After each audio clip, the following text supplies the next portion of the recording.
சிறையில் அரசியல்வாதிகளுக்கு கொலை அச்சுறுத்தல். கைது செய்யப்பட்டு சிறையில் அடைக்கப்படும் அரசியல்வாதிகள் கொலை செய்யப்படும் அபாயம் நிலவுவதாக முன்னாள் நாடாளுமன்ற உறுப்பினரும் சுதந்திர கட்சியின் செயலாளருமான துமிந்த திசாநாயக்க தெரிவித்தார். தென்னிலங்கை தொலைக்காட்சி ஒன்றுக்கு வழங்கிய நேர்காணலில் மேற்கண்டவாறு கூறினார். கல்வி அமைச்சிலிருந்து மாயமான நூற்றுக்கணக்கான வாகனங்கள். கல்வி அமைச்சின் செயலாளரின் பெயரில் பதிவு செய்யப்பட்ட 139 வாகனங்கள் அமைச்சின் வசமில்லை. இலங்கை ஆசிரியர் சங்கத்தின் பொதுச் செயலாளர் ஜோசப் ஸ்டாலின் தெரிவித்துள்ளார்.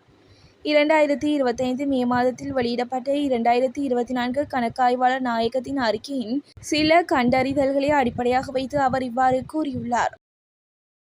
புறக்கோட்டையில் பேருந்து மோதி ஒருவர் படுகாயம். கொழும்பு புறக்கோட்டை பகுதியில் இடம்பெற்ற பேருந்து விபத்தில் ஒருவர் படுகாயமடைந்து மருத்துவமனையில் அனுமதிக்கப்பட்டுள்ளார். குறித்த விபத்து இன்று காலை இடம்பெற்றுள்ளது. சிங்கள அரசுக்கு ஆதரவாகிறதா கஜேந்திரகுமாரின் ஜெனீவா கடிதம். நாடாளுமன்ற உறுப்பினர் கஜேந்திரகுமார் கூட்டணி நாடாளுமன்றத்திலும் தேர்தல் பிரச்சாரங்களிலும் நிகழ்த்திய இன அழிப்பு எதிர்ப்பு கருத்துக்கள் என்பது ஜெனீவாவுக்கு அனுப்பிய கடிதத்தில் இல்லை என விமர்சனங்கள் எழுந்துள்ளன. இது தொடர்பில் மூத்த பத்திரிகையாளர் நிக்சன் வெளியிட்டுள்ள சமூக ஊடக பதிவில் வெளிப்படுத்தப்பட்டுள்ளன. அமெரிக்காவில் தரையிறங்கும் போது விபத்தில் சிக்கிய விமானம்.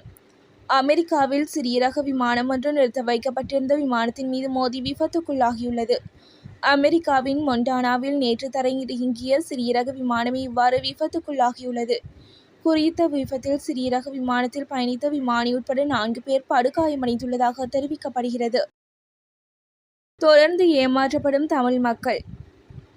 இலங்கையின் வடக்கு யாழ்ப்பாண மாவட்டத்திலுள்ள செம்மணியில் சமீபத்தில் ஒரு கூட்டு புதைகுழி கண்டுபிடிக்கப்பட்டது. சர்வதேச தடயவியல் நிபுணர்களால் விசாரணை நடத்தப்பட வேண்டும் என்று கோரி வடக்கு மற்றும் கிழக்கில் உள்ள பல நகர்களில் தமிழர்களின் போராட்ட அலையை தூண்டியுள்ளது. பாதிக்கப்பட்டவர்கள் இலங்கை இராணுவத்தால் கொல்லப்பட்டனர் என்று நம்பும் தமிழர்கள் இலங்கை அரசாங்கம் நேர்மையான விசாரணையை மேற்கொள்ளும் என்று நம்பவில்லை.